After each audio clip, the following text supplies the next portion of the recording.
I'm sharing how I make homemade vinegar using dried herbs. This is the way that I make vinegar during the winter time since everything is dead in the garden right now. So the way that I do it, it's really simple. I just use 3 ingredients including the dried herbs. So to a gallon jar, we're going to add in a cup of sugar, and you can use cane sugar or just like cheap sugar like the beet sugar. Any of that will work. It works just fine. And then next we're going to use our dried herbs. My favorite is to use lemon balm. This is my favorite cleaning herb to put in here. This is some that I had dehydrated and is really old, and I'm just going to add it in. But a lot of times for this, I just hang it up and just let it air dry that way instead of putting it in the dehydrator. But we're going to add this in. You can add as much or as little as you like. I am making a mess. So we're going to add that in here. Since this is older, I'm going to add a little bit more than usual because it probably isn't going to be as potent as far as the smell, and that's why I like to use lemon balm, is because it smells really, really good. So I probably fill the jar about to there with the sugar and everything in there. That's about where I like it. And then the next part is really important. You want to be sure and use filtered water. If you don't use filtered water, it will prohibit all the bacteria and stuff that you need to start the vinegar, and it won't turn out right. So you need to be sure and use filtered water. So we're going to add that in here.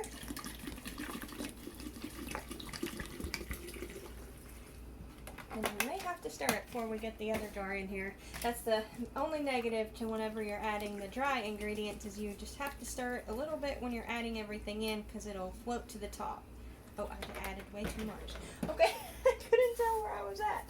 Okay, well generally, I'll do it this way. Generally, whenever I make this, I like to only add the water to about right here. I guess I didn't do too bad. But the reason that I like to do that is because it will kind of push all of the herbs up, and it will have a tendency to overflow. And I am kind of bad about forgetting this sometimes, and it kind of gives me a little bit of a cushion in case if I forget, it won't overflow. But I think it'll be okay. And another thing is you want to stir all this up with a non-reactive utensil. You can use stainless steel, a wooden spoon, or anything like that. And I like to do it this way because if I use this end, it'll all stick to it, especially being the dried herbs. For some reason, it sticks to it worse.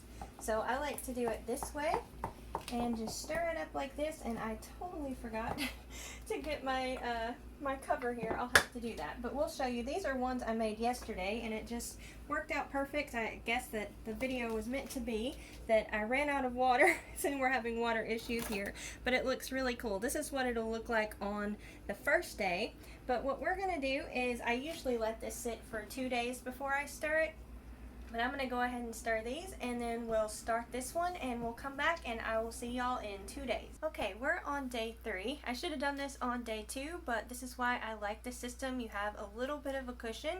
So today I'm going to show you what it looks like, and as you can see, it's a little bit higher than what I usually like it to be.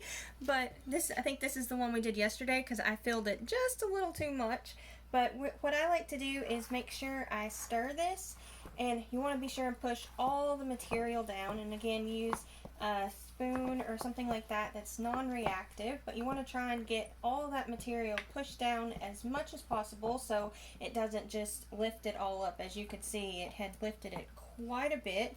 This is why you have to stir it every few days, or else this will bubble over and you will have a mess. I found that out the hard way. This is why I put the water a little bit lower.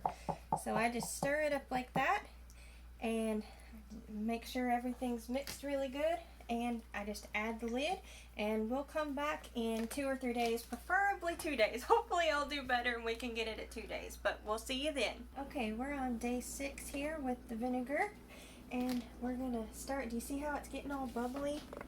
It is really starting to ferment there, so that's just what you want it to do. You want it to be eating all the sugar. That's why it's just fine and no big deal to add the sugar. So we'll just stir them up like that. I'll show you another one in case you didn't see how bubbly it was.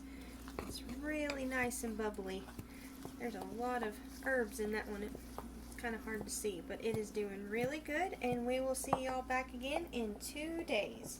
Hey y'all, we're on day 9 with the vinegar here, and it's starting to smell a little bit like wine. So here we are.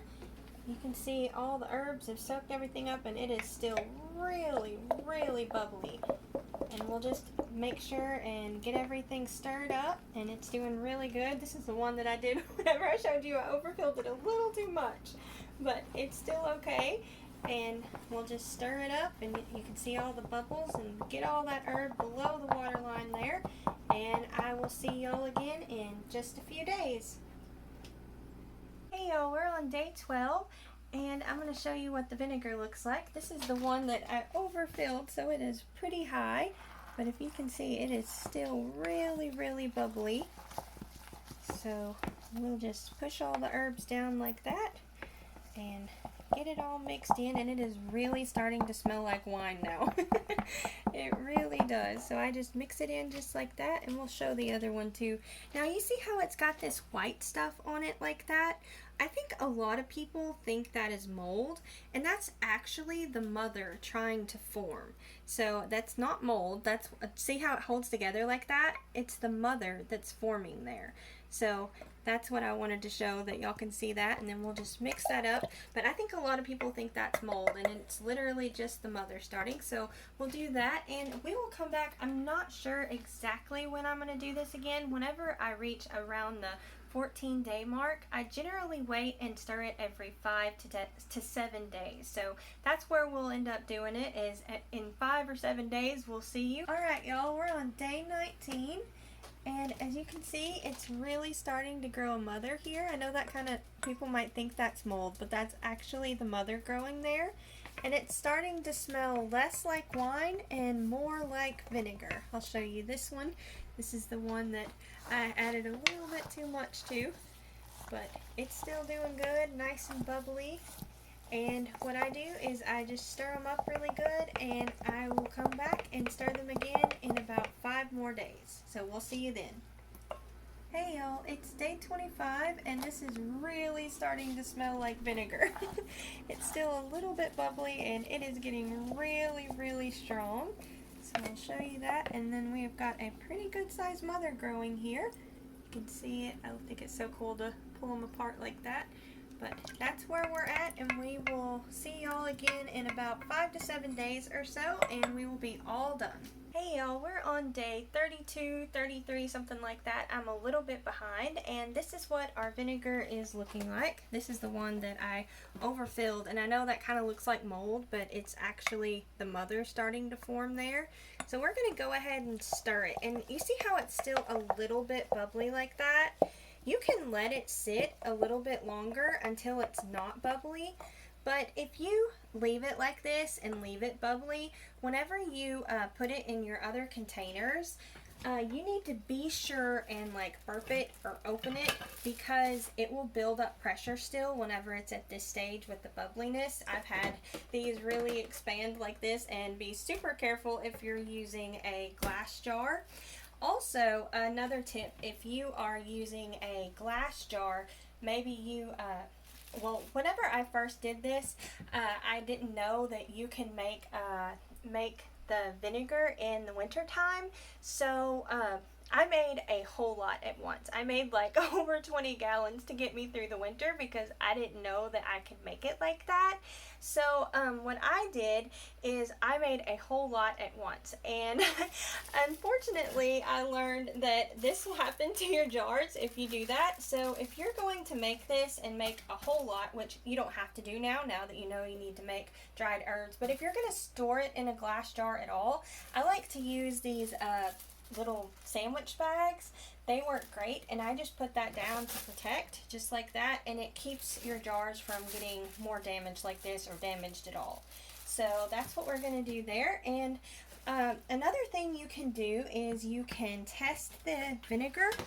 Whenever I do this, I use these little kits here. I got this off of Amazon, and they come, let me see if I can get it here. They come in these little packs like this with these strips, and you just use a strip like this. I'll just put it down here, and what we're going to do, and I like to use a little pipette like this, and we'll get a little bit of the vinegar here, and we'll take it and test it on here. I don't like to put these in the jar of vinegar because I don't know what chemicals are in there, so I don't want to mess anything up.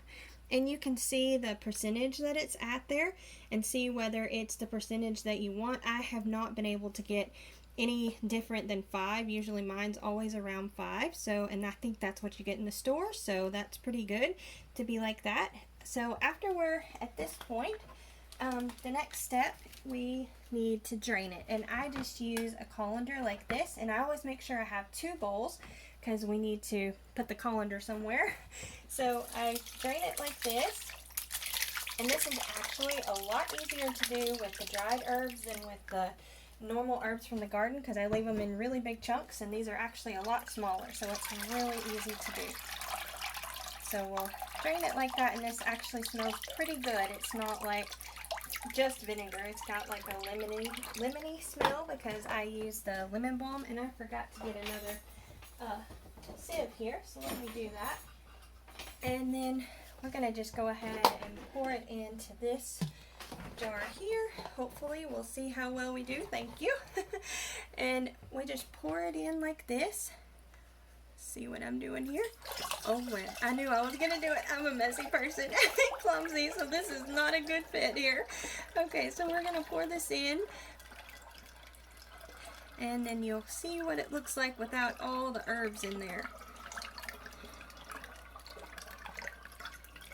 And we caught a lot with that sieve there. Now see, whenever, this is what it looks like, and you also don't get a full gallon because you had all of the herbs and stuff in there, and that's what it looks like. And remember, if you're using a glass jar, to put your plastic on it so you don't mess up your lid, and there you go. You have your vinegar all ready. And again, like I said, if it's still bubbly at all, be sure and burp this, like open it up like this every once in a while, even if it's in a plastic jug. I've had these really expand out, so be sure and do that. But if you go through it really fast, you don't have to worry about that. I use this for all kinds of different things. I make my own homemade cleaner with it. I use this to clean the washing machine. It helps really good with keeping your clothes to where they're really soft, and also helps to deodorize them.